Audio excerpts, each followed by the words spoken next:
Good morning, all of you.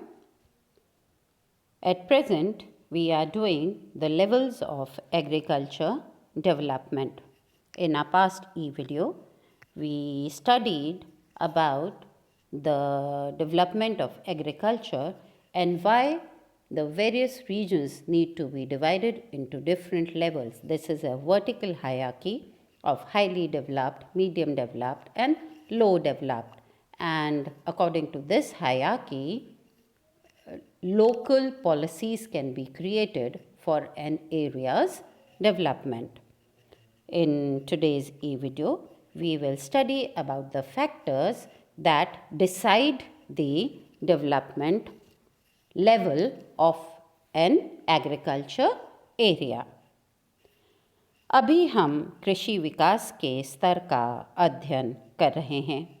हमारे पिछले ई-वीडियो में हमने पढ़ा था कि किसी क्षेत्र के कृषि को विकास के स्तरों में निर्धारित करना क्यों आवश्यक है और यह एक ऊर्ध्वाकार तरीका है जिसमें उच्च, मध्यम और निम्न विकास के स्तरों में हम किसी क्षेत्र की कृषि को विभाजित कर सकते हैं और यह स्तरीकरण हमें उस क्षेत्र के लिए विकास योजनाएं बनाने में मदद करता है।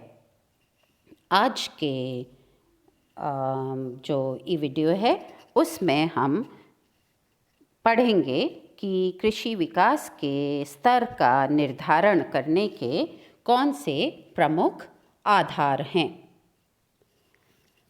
जो कृषि गतिविधि है उसका बेसिक रॉ मटेरियल है भूमि और भूमि के प्रकार और उसकी गुणवत्ता पर कृषि की प्रकारिकी और उत्पादकता निर्भर करती है। तो हम भूमि को उसकी गुणवत्ता के आधार पर 3 प्रकारों में विभाजित कर सकते हैं। सर्वोत्तम प्रकार की भूमि, मध्यम प्रकार की भूमि, निम्न प्रकार की भूमि। सर्वोत्तम प्रकार की भूमि उस भूमि को कहा जाता है जो अत्यधिक उर्वर होती है और जिसमें गहन उत्पादन संभव होता है। इस प्रकार की भूमि की मिट्टी दोमट कछारी होती है। इस मिट्टी की प्रमुख विशेषता यह होती है कि इसमें जो नमी होती है वो दीर्घावधि तक रहती है और इसमें पौधों का विकास भी गुणात्मक होता है। यहाँ पर विभिन्न प्रकार की फसलें आसानी से उगाई जा सकती हैं। इस प्रकार की जो मृदा है, सर्वोत्तम प्रकार की भूमि वाली उर्वर मृदा, यह हमें नदी घाटियों में मिलती है और डेल्टा रीजन्स में यह प्रकार की सर्वोत्तम भूमि पाई जाती है। भारत में गंगा यमुना के मैदान हैं, ब्रह्मपुत्रा घाटी है। यह जो क्षेत्र हैं वे सर्वोत्तम प्रकार की भूमि के क्षेत्र हैं। मध्यम प्रकार की भूमि, इस भूमि में गुणात्मक सुधार लाकर उत्पादन बढ़ाया जा सकता है। मध्यम किस्म की भूमि अपेक्षाकृत कम गहरी और पतली परत वाली होती है। इसके अंदर सिंचाई सुविधाओं का विस्तार करके आधुनिकतम कृषि प्रणालियों को अपनाकर इसमें उत्पादकता बढ़ाई जा सकती है। भारत में मध्यम उत्पादकता वाले क्षेत्र मध्य तमिलनाडु, उड़ीसा का तटीय क्षेत्र, पूर्वी कर्नाटक, मध्यवर्ती गुजरात, मध्य प्रदेश तथा महाराष्ट्र के कुछ भागों को जो भूमि है वह मध्यम प्रकार की भूमि कही जा सकती है। निम्न प्रकार की भूमि बहुत कम उर्वर होती है। इसमें उत्पादन भी बहुत कम होता है।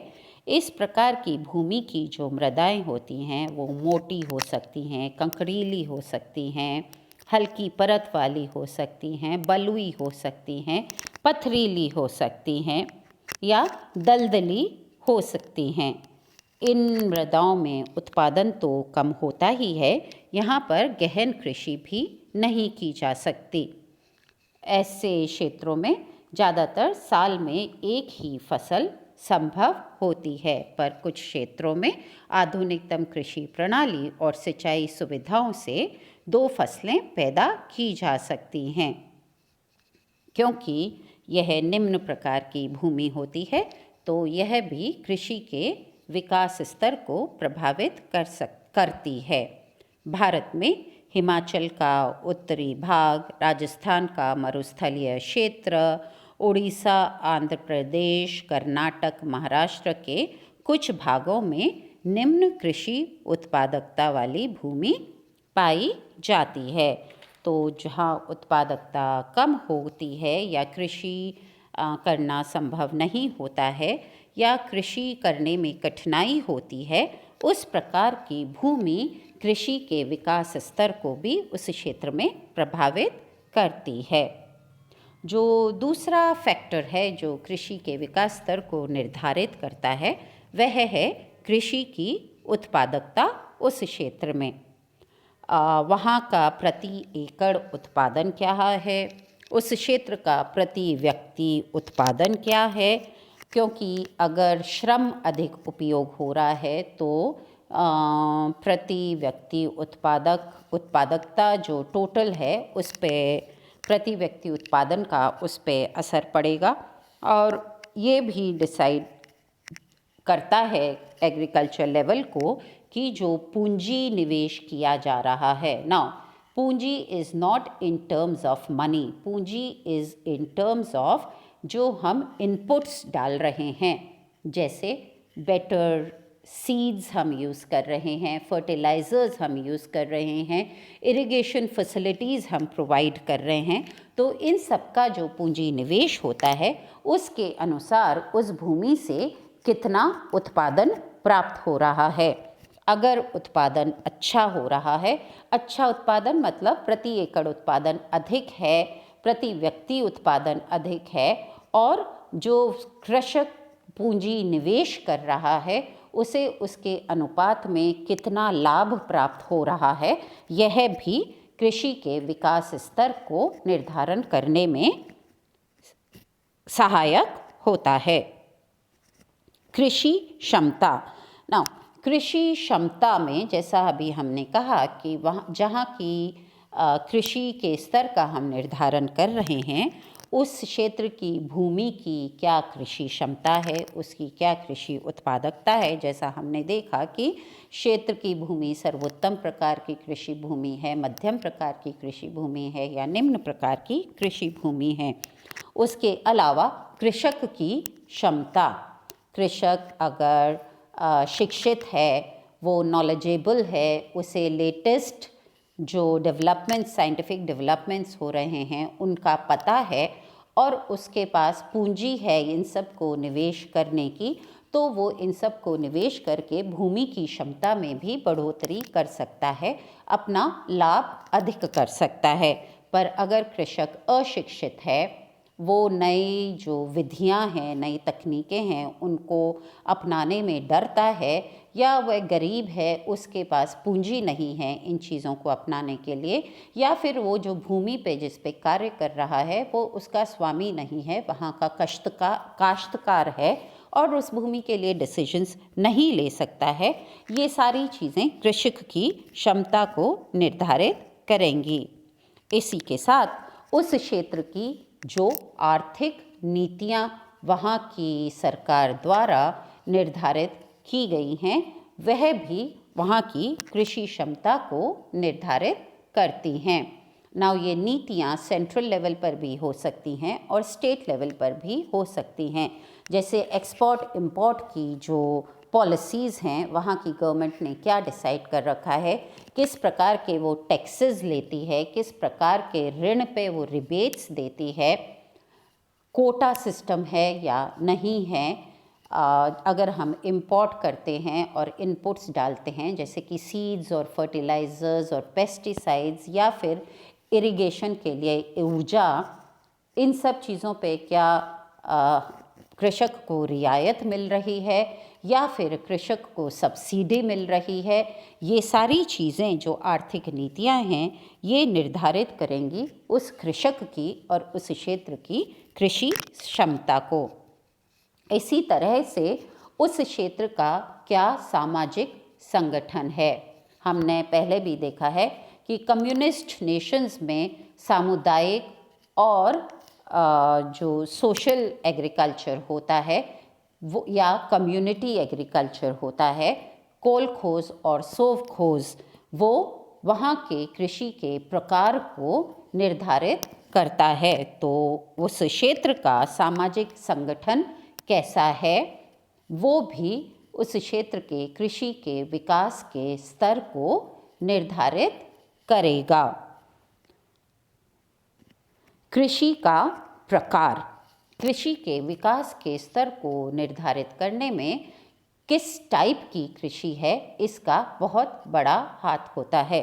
हमने अपने पिछले ई वीडियोज़ में विश्व में होने वाली विभिन्न प्रकार की कृषि और उनके विशेषताओं या कैरेक्टरिस्टिक्स का अध्ययन किया है और हमने ये भी देखा कि मानव के सामाजिक और आर्थिक विकास के साथ साथ कृषि के प्रकार में भी भिन्नता आती चली गई। जैसे जैसे मानव का आर्थिक और सामाजिक विकास होता चला गया वैसे वैसे कृषि का भी विकास होता चला गया। कृषि जीविकोपार्जन कृषि से वाणिज्यिक कृषि में परिवर्तित होती चली गई। हमने देखा कि स्थानांतरणशील कृषि होती थी, वस्तु एकत्रीकरण होता था, फिर जब मानव स्थायी हुआ तो स्थायी कृषि होने लगी, फिर उसके बाद जब व्यापार और विपणन बढ़ा तो कमर्शियल एग्रीकल्चर होने लगा, फिर इंडस्ट्रियल और एग्रीकल्चर रेवोल्यूशन के बाद एक्सटेंसिव और इंटेंसिव कल्टीवेशन होने लगा,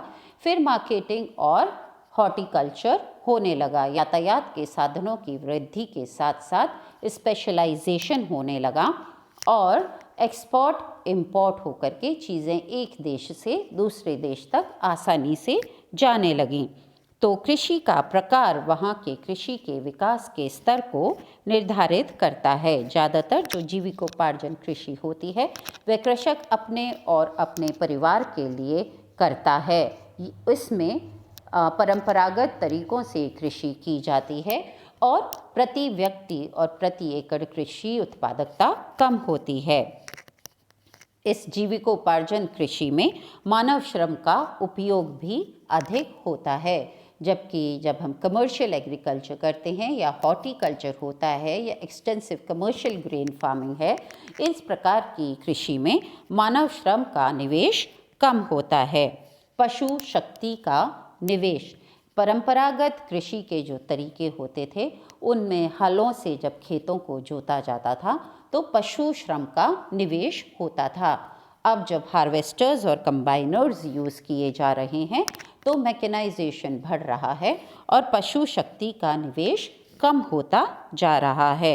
इसी के साथ व्यवसायीकरण की मात्रा, अगर कमर्शियल एग्रीकल्चर है तो फिर वो बाज़ार की मांग के अनुसार उत्पादन करना कृषक की जिम्मेदारी हो जाती है, क्योंकि बाज़ार की मांग के अनुसार ही उसको उसका लाभ या हानि मिलेगी।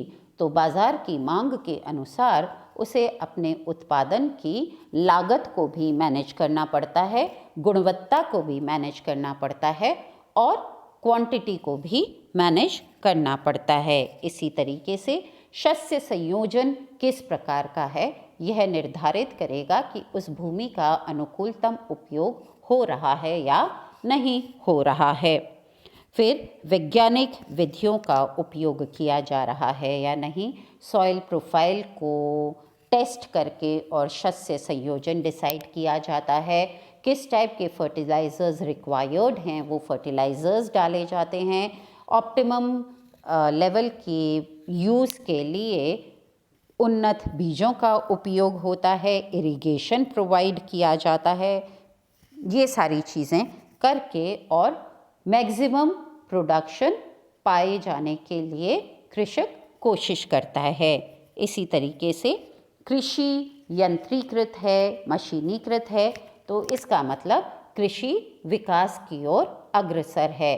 अगर कृषि में श्रम निवेश और पशु शक्ति निवेश अधिक है तो उसके विकास का स्तर कम माना जाता है। और अगर कृषि में वैज्ञानिक विधियों का उपयोग किया जा रहा है, यंत्रीकरण और मशीनीकरण किया जा रहा है और व्यावसायीकरण की मात्रा कृषि में अधिक है, तो फिर यह माना जाता है कि वह विकसित कृषि का स्तर है या कृषि उस क्षेत्र में विकास की ओर अग्रसर है। तो इस तरीके से कृषि के विकास के स्तर को निर्धारित करने के लिए भूमि का प्रकार, कृषि की उत्पादकता, उस क्षेत्र की कृषि क्षमता और कृषि के प्रकार के आधार पर उस क्षेत्र के कृषि विकास के स्तर को निर्धारित किया जाता है। So today we saw that the factors on which the level of development of agriculture of an area is decided are mainly the type of land of that area, is it suitable for agriculture or is it unsuitable for agriculture, the productivity of the land of that area, the productivity of the farmer of that area, that is the per acre production, the per capita production and the production in terms of the capital invested also affects the level of agriculture of an area. And at the same time, the type of agriculture that is being practiced in that area also decides the level of agriculture development of an area. Is it if it is an extensive type of agriculture, if it is horticulture or commercial type of agriculture, then it is an agriculture which is on the higher level of development. And if the agriculture is subsistence type of agriculture using more labor and animal inputs, then it is at a lower level of agriculture development. So we see that the type of agriculture and the type of inputs that are put into the agriculture activity and the total output and the profit of the farmer decide the level of agriculture development of a region. Thank you.